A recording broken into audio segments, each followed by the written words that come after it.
Valancy looked dully about her old room. It, too, was so exactly the same that it seemed almost impossible to believe in the changes that had come to her since she had last slept in it.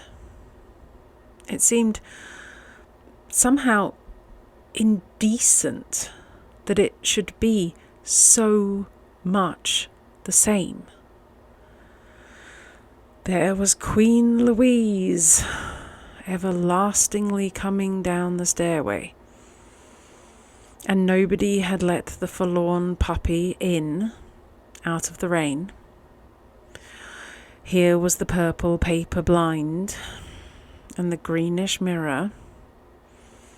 Outside, the old carriage shop with its blatant advertisements.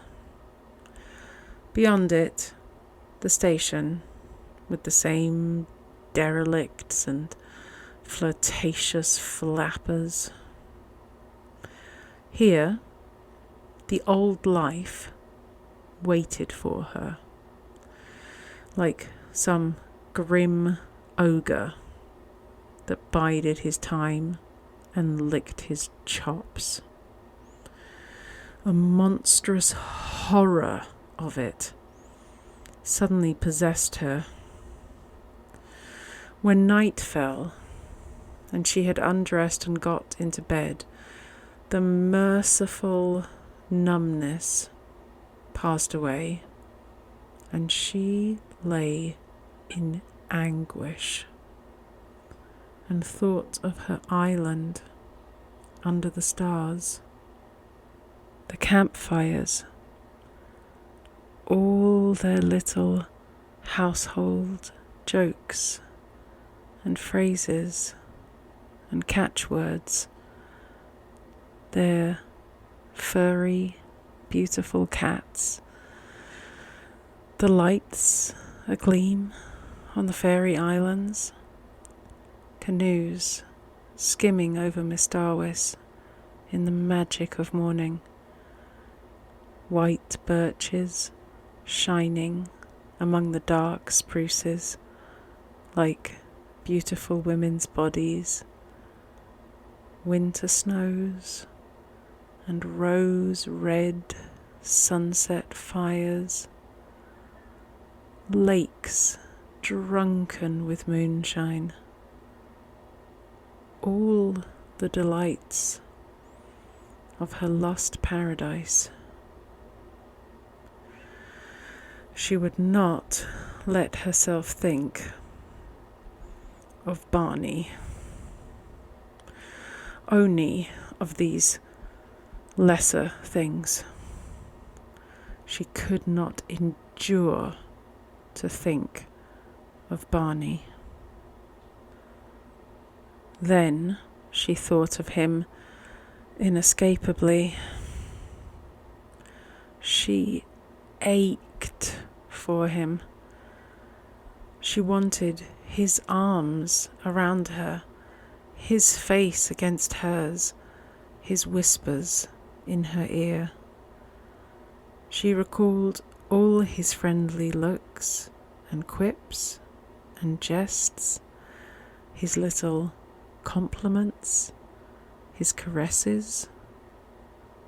She counted them all over as a woman might count her jewels.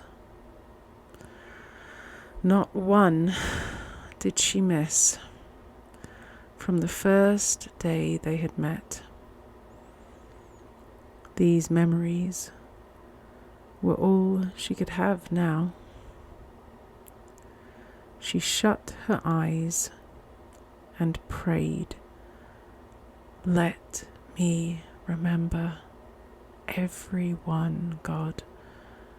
Let me never forget one of them." Yet it would be better to forget. This agony of longing and loneliness would not be so terrible if one could forget. And Ethel Traverse, that shimmering witch woman with her white skin and black eyes and shining hair, the woman Barney had loved, the woman whom he still loved. Hadn't he told her he never changed his mind? Who was waiting for him in Montreal? Who was the right wife for a rich and famous man? Barney would marry her, of course, when he got his divorce.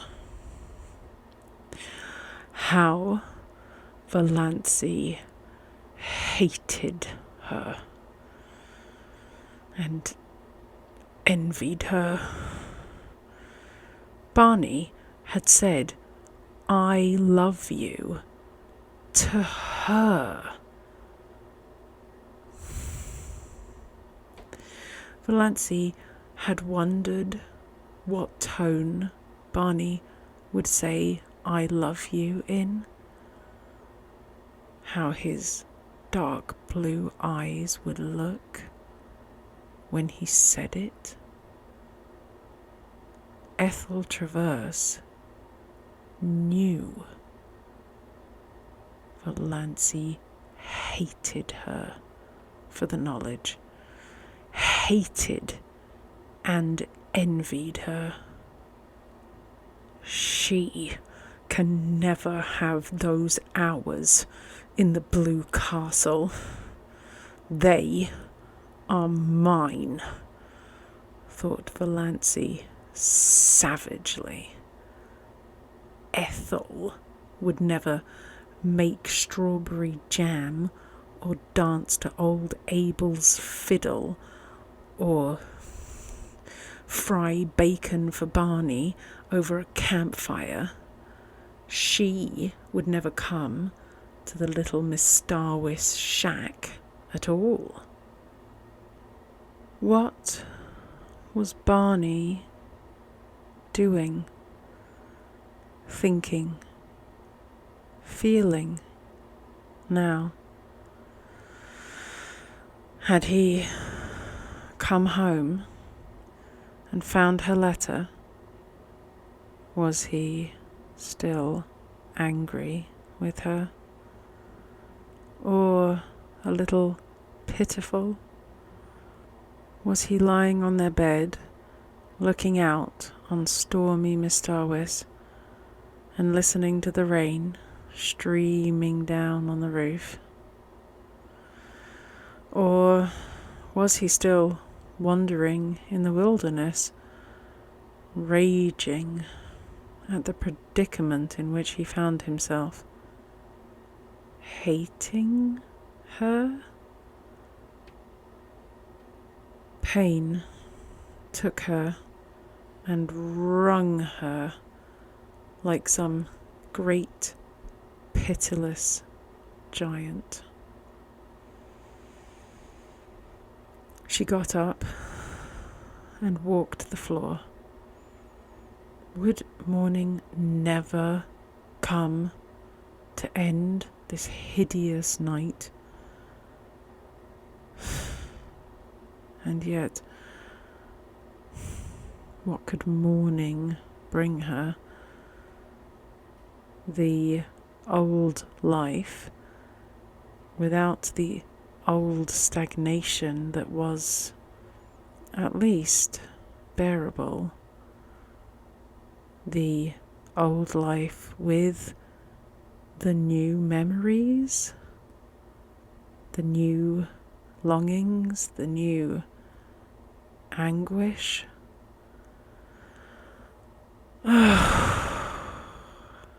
Why can't I die? Moaned Valancy.